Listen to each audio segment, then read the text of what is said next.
Night Show! Night Show! Night Show! Night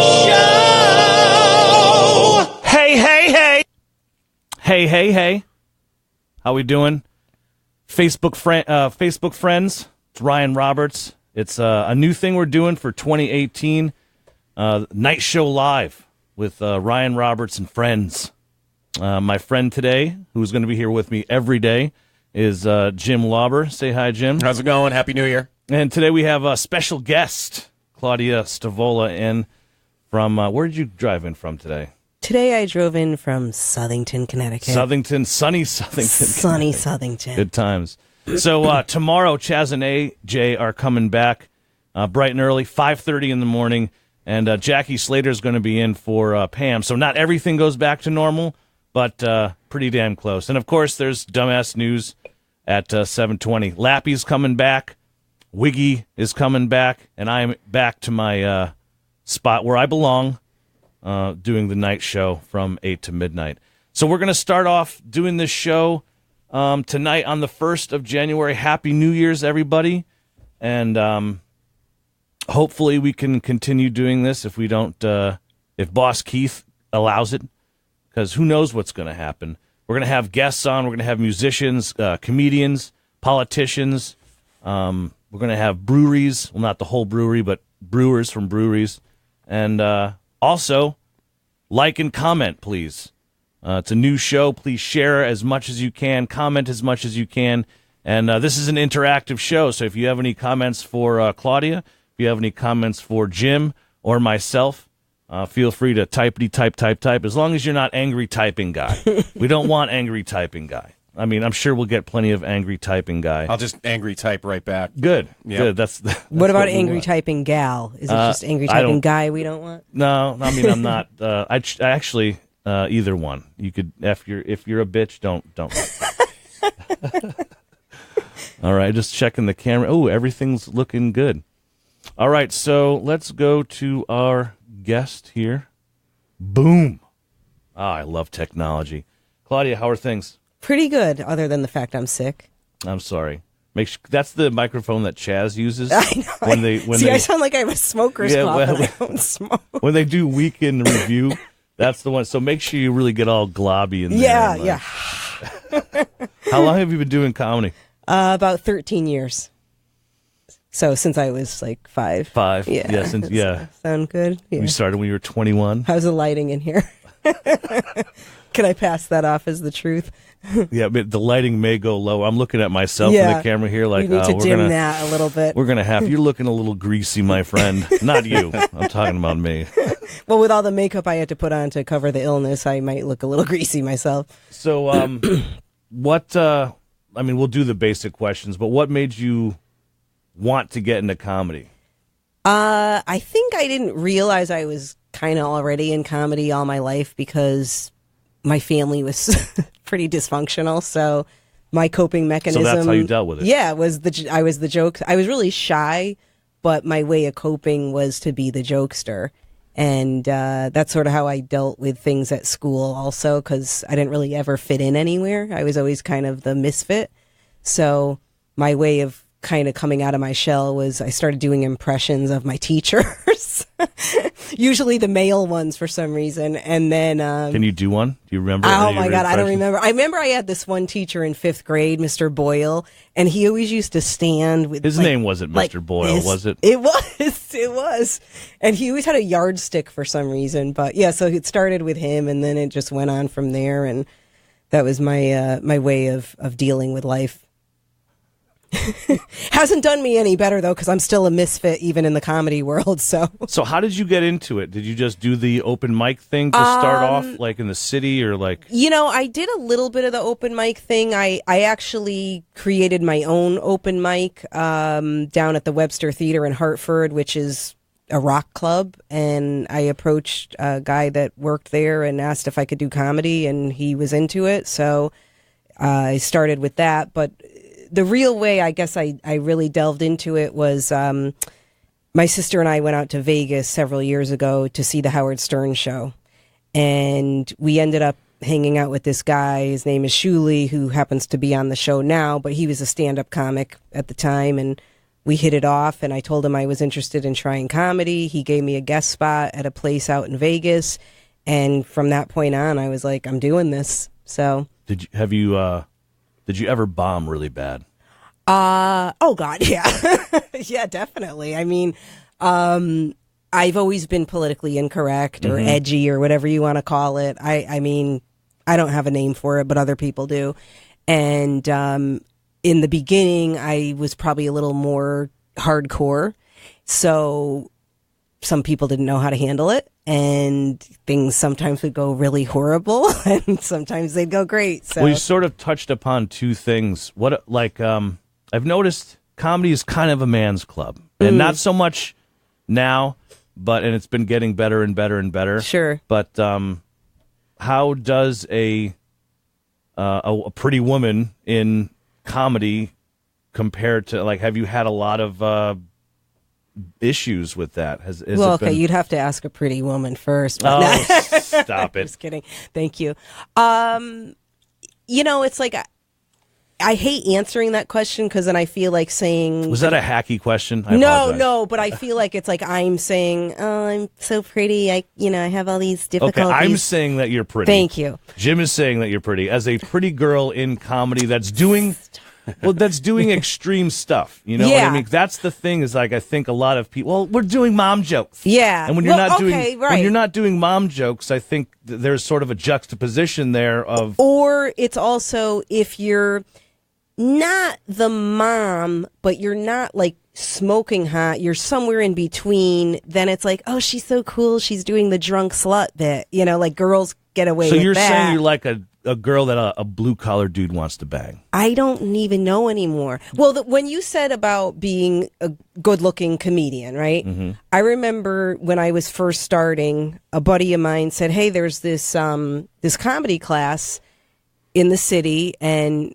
it was actually being run by somebody we talked about before the show. I'll tell you after. Okay. But I was never interested in taking comedy classes because I don't think you can learn to be funny. It's no. just my personal belief. I don't hold it against No, it's a anyone. good way for other comedians to make money off of people that don't know how to do absolutely. comedy. But Yeah, And, but and do you I'm throw sorry. and do you throw, like, when you're on stage, do you throw out kind of what you're all about? Like if you got up on stage, is somebody going to know? Okay, she's not a mother, she's not married. Like, do they know that right away, or does it depend on your audience? I think they probably Because you're not married, no kids. Well, they don't.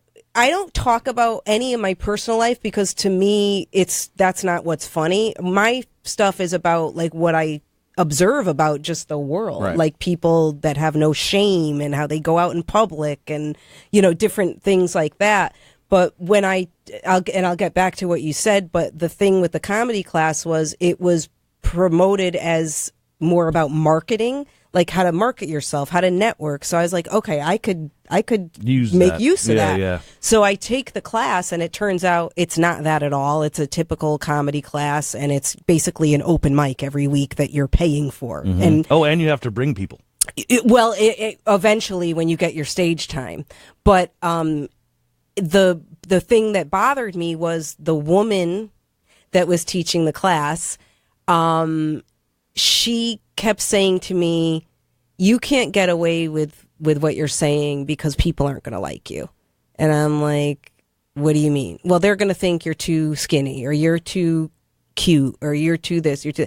And I'm like, so she kept trying to make me change my material to something that wasn't true to And me. what was her claim to fame, besides being a comedy teacher? Big. So she could use that Right. as her, like, oh, she's funny because she's fat, which is like, okay. That's my go-to. Yeah, well, that's, listen, that's what I've been mean- using that for a while now. Yeah, especially. I can't do Jewish jokes. I can't do gay jokes, so I'm stuck with bald and fat jokes. Oh, okay. So you're not a gay fat Jew. So Do I look like a big gay fat Jew? you do kind of look like a rabbi, but yeah. So, but anyway, so I was like, I kind of was getting pissed about it, because she kept trying to pull me away from what was my real voice in comedy, and she was making me doubt myself. And for a while, I was like trying to. I started believing what she was saying. So I'm like, oh, I got to pare this down. I got to tone this down. And every time I go on stage after that, it wasn't working. And I'm like, you know what?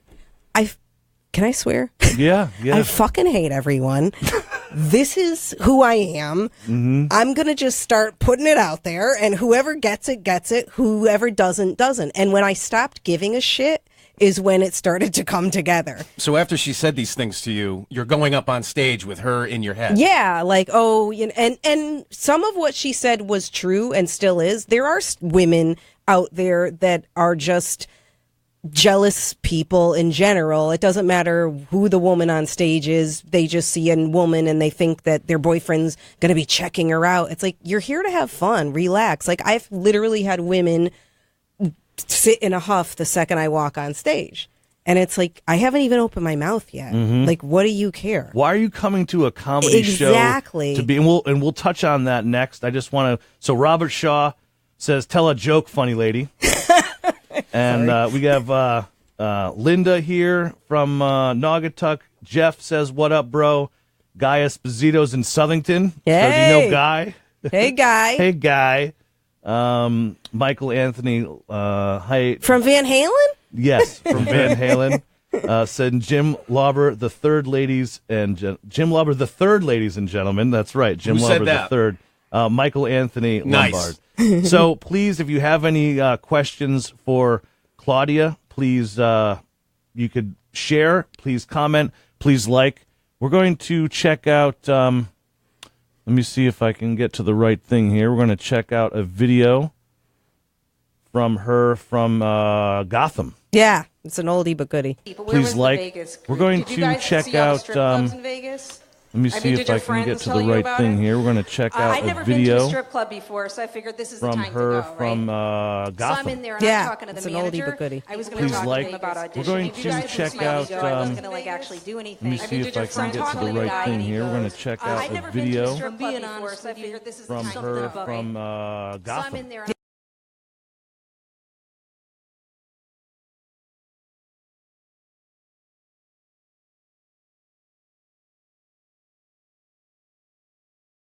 So I'm Gotham. in there.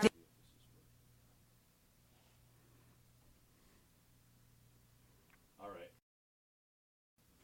I don't know if that worked because I've never done that before. So I'm Gotham. in there. That's her on stage. I'll have to check that out later to see if it worked. So you're coming out with a book, huh? I am. I'm looking for a literary agent right now. The book is called 100 Things to Hate Before You Die.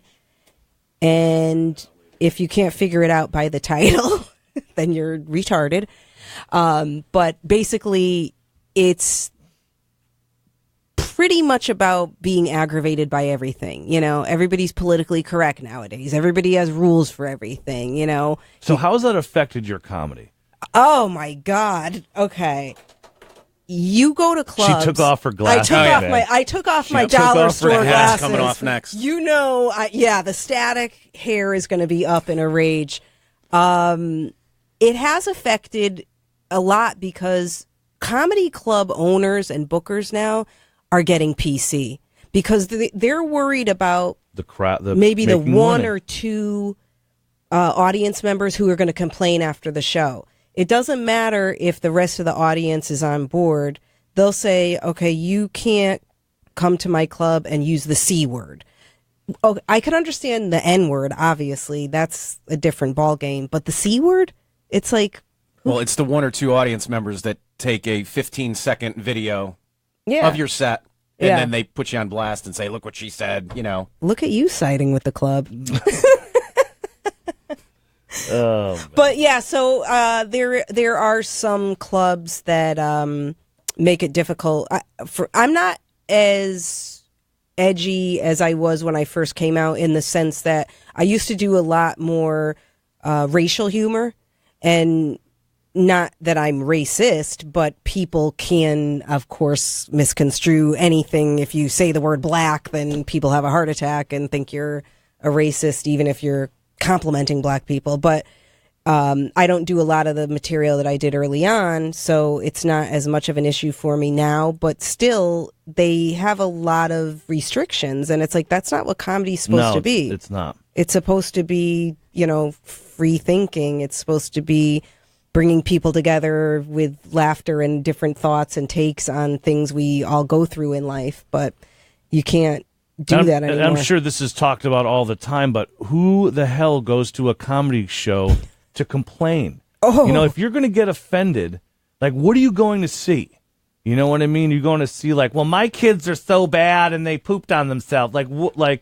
But you know what, Ryan? You'd be surprised, because the majority of what you see in comedy clubs now are pretty much the same routines over and over by different people. Like, there's the guy that he's the hapless husband, and oops, I accidentally, used the decorative towels.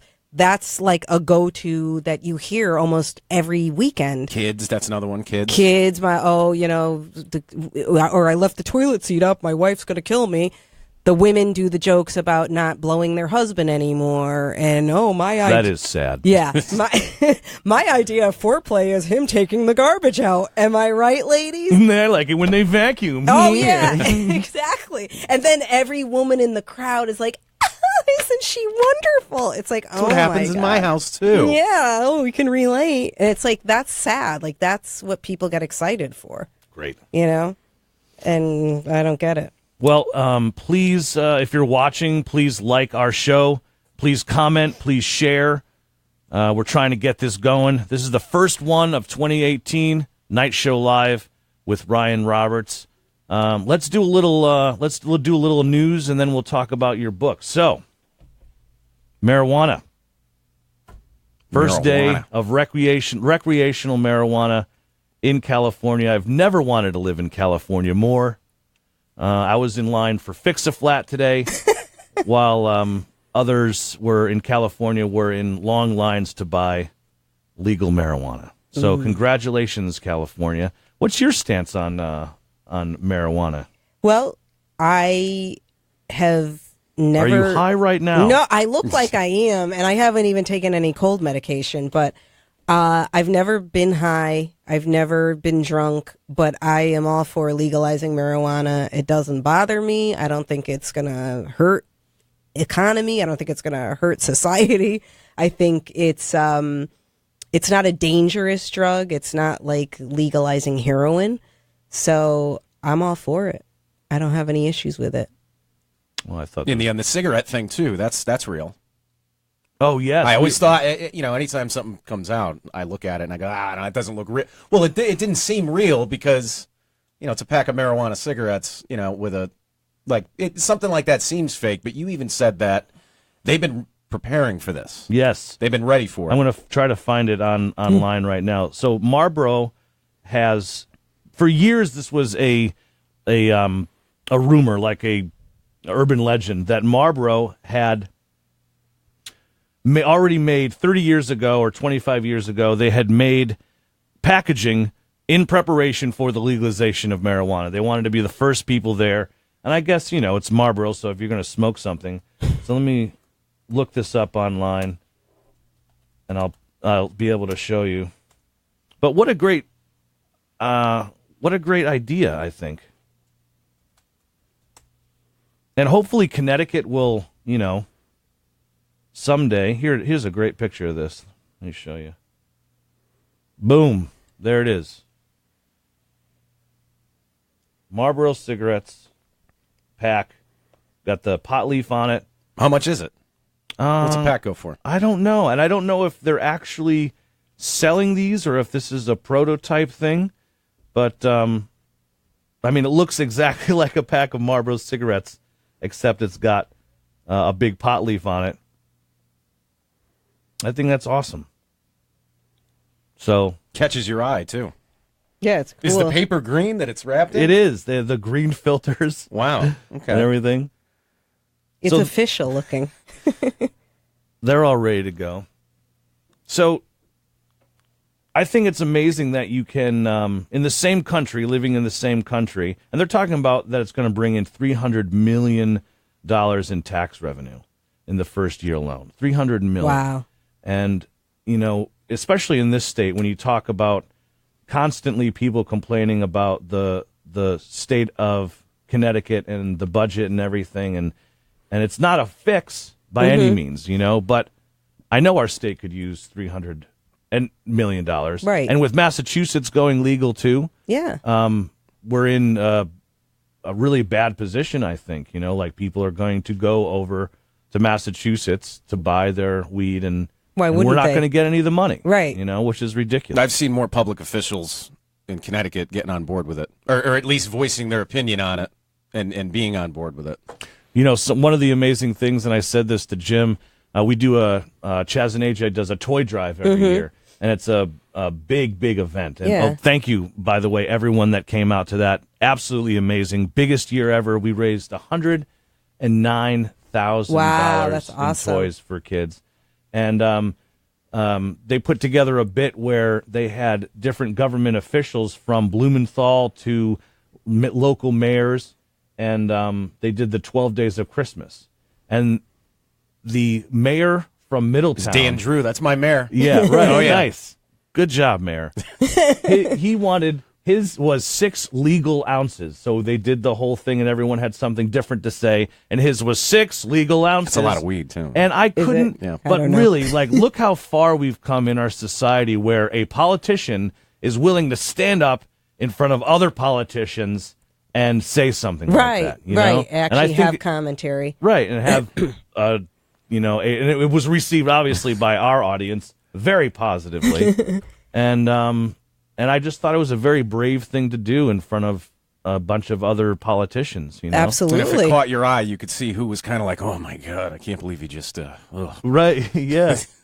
So please like our show here. Please comment on our show if you have any questions for Claudia. Claudia, where are you going to be performing next? If people want to see you. Yes, thank you. January 27th, I will be opening for Gilbert Gottfried. Ooh. At Bistro B in Westport. It's Treehouse Comedy, so you could go to their website, or you could go to my website, claudiacomedy.com, to get the info. I'll also be in New Jersey on January 13th. Not that anybody's going to travel from Connecticut for that, but... You never know. I would. Never know. I totally never would. know. John Ardito might. He says hot mama. All right, So Johnny, baby. He might be there. Okay, Ardito. Thank you. So Gilbert Godfrey, huh? Yeah, I've never worked with him before, so it should be interesting. I know he's an unusual character, so... I'll be there. To me, Yeah, he's you'll just be an there. Affleck duck. Yeah. What happened with that whole thing? I don't know. Probably got accused of sexual Yeah, misconduct. Something happened. Something happened. Did he? It wasn't a sexual Did he touch thing. somebody? No, Well, he no, said he said something unpopular at the time. There's always one unpopular Yeah. thing to say. It was before the Me Too thing, though. It was way before that. But he did get dragged into the Me Too thing. I don't know if you guys are aware of this. No. So stupid, okay? Don't even get me started on this sexual harassment bullshit. Please, let's get you started. Oh, can we please? I got to take my jacket off. Sexually harass me while I'm talking. So when all this stuff was going down, all of a sudden Wendy Williams, the talk show host, Right, Yeah. right. she decides that she's going to jump on the bandwagon, and she says, there was somebody that blah, blah, blah. She describes the whole incident, and it turns out it was Gilbert Gottfried when he was on her show. He came out, and, she's about, 6'3"? He's probably 5'4", a little taller Right. than I am. So, he comes out and he goes to hug her, and of course his head is right at her enormous fake breasts, which clearly she doesn't want attention. No, what did he look at him or Yeah, something? so why would you, but anyway, so he goes like this to hug her, and his head is resting on her boobs, and she's laughing and he's laughing, and that's pretty much the end of it. Well, now she's trying to say that he sexually harassed her and, make this Wow. big, she's trying to, act like she was part of this violation and all this other bullshit. And I'm like, first of all, it was a goof. He came out and hugged you. Your tits are the size of the rock of Gibraltar. I mean, what the hell do you expect? It's like, where is he supposed to put his head? And you have those for a reason, obviously. But it was nothing. It was innocent. He was goofing around. She laughed, and now she's trying to make it like it was, So as a woman, comedian, Yes. obviously it makes you mad that Yeah. Believe me, there's a lot of legitimacy to something. I guess the thing that pisses me off is for the women who truly have been sexually harassed, all these other women who are turning every little thing into harassment or assault.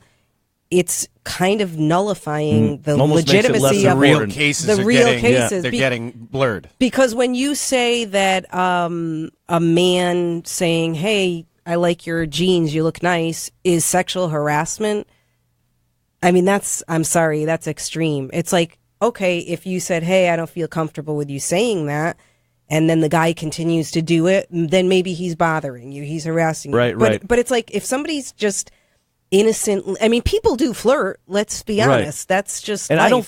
I don't think that it should be that it's sexual harassment if the woman doesn't like you.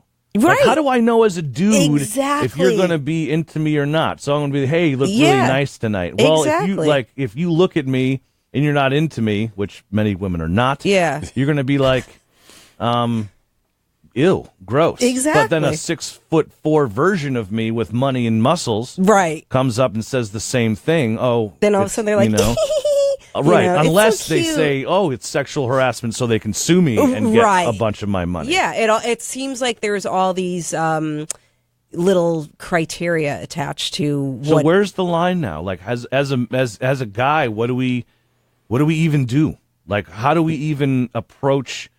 You know, like as a radio host, I have to be very cognizant of the things that I say. Oh, I know. Chaz When and I AJ, walked in here, you didn't even ogle me. I was like, "What's this guy's What's problem?" wrong with him? Like, hello. he should be doing gay Yeah. Jewish jokes. Yeah, I mean, come on. But I know, I as a woman who relates, I think, a little bit better to men, I do feel sorry for guys because let's say, you know, you have a rapport with a woman and you misread her response to you. So you figure, oh, maybe we can go on a date, which is innocent. It doesn't mean you want to rape her.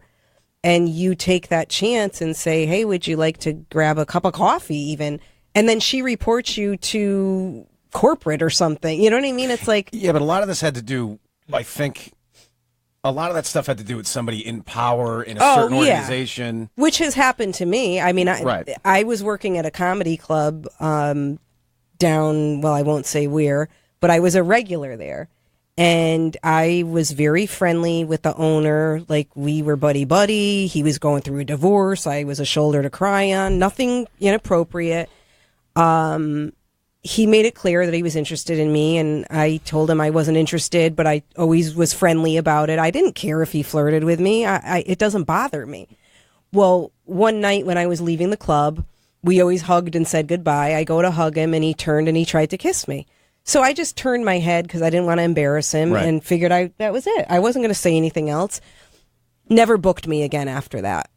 Am I going to go report him to authority? Who am I going to report him to, first of all? But it's like, okay, whatever. So I can't work at that club anymore, but it's also not like, oh my God, I'm so violated. You know, that's to me like he was embarrassed, and that's what happens. So Anthony says Wendy Williams is an Amazon. Christopher says you mean those ginormous missiles. And Daniel Joseph says, OMG, when did this happen? Love Claudia. And can I just say one other thing about her? She does look like a tranny. No offense to trannies, because I'm sure that's going to piss everybody else off too. Not our listeners. Yeah, Not okay. our listeners. All right. If this was NPR, maybe. Yeah, because nothing. You know what I don't mean? have anything against trannies, but she does look like one, which is not a compliment. So Eugene wants to know if Claudia can do a skit for us live. So how about we do that by you reading from your a little excerpt from your new book oh, okay. called 100 Things to Hate Before You Die. Now that I've actually had a little Yeah. back and forth with you, What was your favorite one? this is perfect. The fatitude. I like Oh, it. you like Fatitude? Yeah, just Yeah. because I relate Okay, to so it. this is similar. I won't read the whole thing, but one of the first of all, I call them rants, but in the publishing world for the book, you have to call them essays. So one of the essays that I wrote for my book is called "Good for Her," and it's basically about women's fake support of other women, but it's only for certain women. Right. Okay. Right. So this is Claudia Stavola. Please like, comment, share. She's going to be reading a little excerpt from her new book that's coming out when? Well, that remains to be seen. I'm working to get a literary agent So right if you're now. a literary agent Yes. listening and watching to this, she is looking for an agent for 100 Things to Hate Before You Die. The proposal is done, by the way. Okay, you ready? This is good for her. I'll give you like the first paragraph. Good for her is a mantra usually spewed by phony, unattractive, lazy people who thinks it makes them seem non-judgmental, deeper, and kinder than everybody else. Good for her is a safeguard term that alerts others within earshot that you're an open-minded proponent of female empowerment and solidarity who loudly defends any out-of-shape female under real or perceived threat of judgment. The phrase is mostly native to annoying women, for example, Oprah disciples, fiction readers, ranch dressing users, anyone under 35, and sassy gay men. It's mostly used when a large gal is overly proudly wearing something she shouldn't, such as when fat people take belly shirts literally, often seen in their natural habitat of the Puerto Rican Day Parade. When a full-figured gal is eating way more than she should, or when a curvy lady behaves in an inappropriate way, such as twerking at a christening or making sexual innuendos to a waiter, father-in-law, or male teenage neighbor. And everybody has to go along with it and pretend it's such a hoot and she's so brave because supposedly we, women, want all women to be confident and proud of themselves. However, when a slim woman confidently wears a form-fitting outfit because she's comfortable with her body, you never hear other women shouting, "Good for her," in support of her efforts. Nobody says good for her when an attractive woman tries to motorboat the waiter in lieu of giving a tip. Suddenly, she's a conceited slut, but add 75 pounds to her and she's a bubbly go-getter. Good for her is only bestowed upon large folks in the height of actions that would otherwise be met with scorn if they were performed by those considered to be good-looking skinny folks. Quick side note, why do I keep saying folks? Am I writing this in 1952? So that's the beginning of that rant. And there's 100 of them. Yeah, there will be 100, not all full length. There'll probably be about 50 or 60 full length, and then the remainders will be, blurbs or honorable mentions. Who's your target audience for this book? Who do you want to sell this book to? 99.1 PLR listeners. Whoever has the money to buy it. Well, I think it's interesting because blue-collar crowds seem to get me the most. But I also think there's an intellectual element for, not that blue collar aren't intellectual, but I mean for other people that consider themselves, higher echelon. They shop at Whole Foods. Yeah, that shop at Whole Foods, Birkenstocks. who I'm actually making fun of, but some of them might actually get some of the stuff I'm saying. Mm-hmm. But I think mainly I am more of a blue collar comic in the sense that, like the show you saw me at. Right. That crowd is very blue collar. Totally, yeah. And they don't get offended. They're very on board with honesty and just being able to laugh at yourself and not take life too seriously. That's my type of crowd. Ever since that day that I saw you the first time, I remember because I followed you right after I saw you. This Of is 3 course years you ago. did. Yeah. How creepy is that? I Of course know. you did. Oh, my own stalker. But you, Yes. Well, that's how you got here. He's like, you this just hugged really... me, huh? I know. Oh, no. We got to Sue get you. this really funny comedian. She's wicked hot. We got to get her on the show. But there was I don't know if you were in not an argument, or I don't know if you were just posting something on social media, but it was something along the lines of, was there a point where you were kind of like maybe getting your balls busted about like not paying your dues in comedy and not like being a road comic? This is years ago, but I remember that always stuck with me. Oh, well, I was probably mocking. Like, did somebody really maybe make a comment on social media or to you or to somebody else? Like, she's not a real comic until she does blow off a toilet seat in a bus station after a show. Well, that's I do in my personal life. That has nothing to do with my comedy career. But Richard Pryor shit that's right funny there. you say that because I don't remember if it was something directed towards me, but it is one of my pet peeves when there's certain comics that will talk about paying your dues and blah, blah, blah. And that's anything, even in radio. Yeah. But meanwhile, they don't even know what your backstory is. Right. And I find it very interesting that people assume that if you didn't have the same path that they did, that somehow you have it so easy. It's like people don't know the stuff that I've been through in my life. They don't know what I still go through just trying to continue doing comedy because I'm not in any cliques. I'm not welcome in many groups. Not that people don't like me, but I never have been a clique person. So it's very difficult for me to network the same way other people do. And I don't kiss anybody's ass. So that's definitely a problem for me. And if you work with guys or gals who you maybe are going on before them, and let's say you do just as well, if not better than they do, and they hear people in the audience make that remark. I'm not saying that that's happened to me, but it may or may not have on many occasions. But so it was nothing that somebody actually directed towards you? No, I don't think so. I think there's a guy that I can't stomach in the comedy world who, as soon as he came on the scene, he was like this expert. Okay, and he would condescend these young open micers, and he'd put these things on Facebook and just totally humiliate them and talk about paying dues and talk about, what they're doing wrong, but not in a helpful way. Sounds like this comic Dustin I knew. I know that name if it's the person, but that's not who I'm talking about. But I just found it to be very nauseating. And I just hate when people put one rule out there for everybody, because everybody has a different route in life, you know? I mean, I actually have autoimmune disease, so I guess you could call it a chronic illness, which I don't like to discuss with people, but it's one of the reasons I'm not in the city 7 nights a week, because most of the time I don't feel good. So it's like, I don't smoke weed. I probably should. But it's like, I don't need to explain Just that saying. to other people. You know what I mean? And it's like, now here I am talking about it on the air. But it's like, those are things that drive me crazy, because it's like somebody doesn't deserve something more than somebody else because they lived in their car. Because of any other reason besides the fact that you're material. That's what it should be about. Right. And when I was telling this to Jim, we were talking about, even here with radio DJs, it's very similar in that there's people coming up through the ranks and they're working really hard and they're scrambling.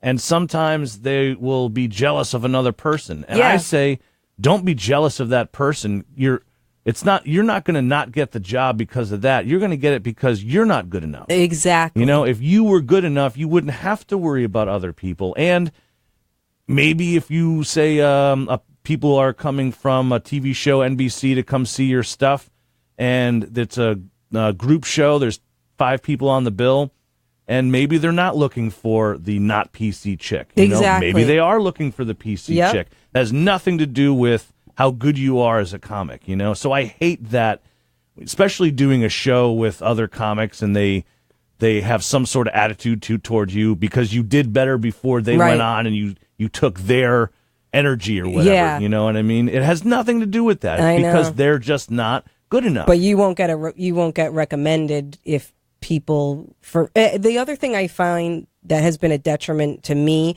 is I try to be really nice to everybody. I always want everybody to feel included, because like I said before, I never fit in, growing up in school. I mean, I got along with everyone, but I wasn't really part of any groups, and I know what it feels like to be left out. So whenever I work, if there's somebody new or whatever the case is, even if they're not new, but I don't know them, I just want everybody to feel included. And I think sometimes being too nice, it's like you get looked at like you're weak or you're a newbie or, you don't someone know. to take advantage of. Exactly. Yeah. What are some ways to find if somebody's new? That's always interesting. Just somebody like a comic that you've never seen before. Yeah. What are some of the things that you can you whether you see them do a bit or just meet them in person in that atmosphere? What are some things that'll make you go, yeah, they're new? They haven't been doing this that long. Well, there's certain situations where, even we were talking about Bob before, Bob DeBono. Yeah, Bob, good guy. He runs a show at Dangerfields in the city, and he'll put on some pro comics, and then he'll intersperse some newcomers so that they can get stage time, and they have to bring their audience members. So obviously I know who's, the newcomer. And I always notice, and it's so funny because then people assume I'm a newcomer because I'm talking to not all of them, but I try to talk to the people because I can tell they're nervous, so I'll go up to some. That's you being nice again. Yeah. So I'll go up to somebody and I'll be like, oh, you going on tonight? And I'll make a little conversation. And last time I was there was a girl who she was so nervous. And I said, don't worry about, I was trying to calm her down. And, my set was done and I was going to leave. And I said to her, I said, I'll stay and watch you. I said, don't, so you'll know, somebody's standing by, giving you good vibes. And she really appreciated it. But it's so funny because like a lot of the other guys that are the professionals, like they won't even acknowledge me because they assume I'm new because I'm talking to newcomers. Right. So it's like, well, why can't you talk to everybody too? Like, why do you have to separate yourself? Right. And I find that to be very douchey. It's true. Yeah. It's true. That's how jazz musicians are. Really? Is that Rock, right? it's like rock musicians, they'll hang out. They don't care. Like, 3 chords, I know 3 chords. Yeah, Jazzers, like, they hate to talk to people that they feel are inferior. And see, I don't look at anybody as inferior. I just feel like people are people. And if you're cool and you want to chat, let's chat. And not only that, but the comedy scene is rotating. Like if you're a dick to like people that just because you're starting out and doing an open mic or whatever doesn't mean in 4 years you're not going to be the person that's got a room, that books a room. Exactly. You know what I mean? So it doesn't, unless you are so egotistical that you think you're going to be untouchable as a comedian where you don't have to use those and you could just burn bridges all day long, I know. So, well, thank you for coming all the way from Southington. Well, thank you for having me. Thank you for... You'll be back. Oh, cool. I would love to be We're back. definitely going to have you back. Yeah, thank you. Claudia Stavola coming to the Bistro B in Westport Inn in Westport, Connecticut, right? Yeah, January 27th. Opening for Gilbert Gottfried. Gilbert Gottfried. And then before that, you're going to be in New Jersey. But it's actually a wine tasting event, which is there funny you go. You can get trashed and laugh at some non-politically correct jokes. Exactly. Hopefully they'll be drunk enough to not care. That's good. You can check Claudia out at claudiacomedy.com as well. claudiacomedy.com and Twitter at Claudia Comedy. Facebook.com at Claudia.Stavola. Thank you. This is our first show of the year, the Night Show Live with Ryan Roberts, produced by my friend Jim Lauber, right over there. Thank you once again, Claudia. Thank you. And Happy New Year. Happy New Year, and we'll be back tomorrow night at 8 o'clock. Please like, please share, please comment. We want this to be a back and forth between our listeners and us. So have a great evening.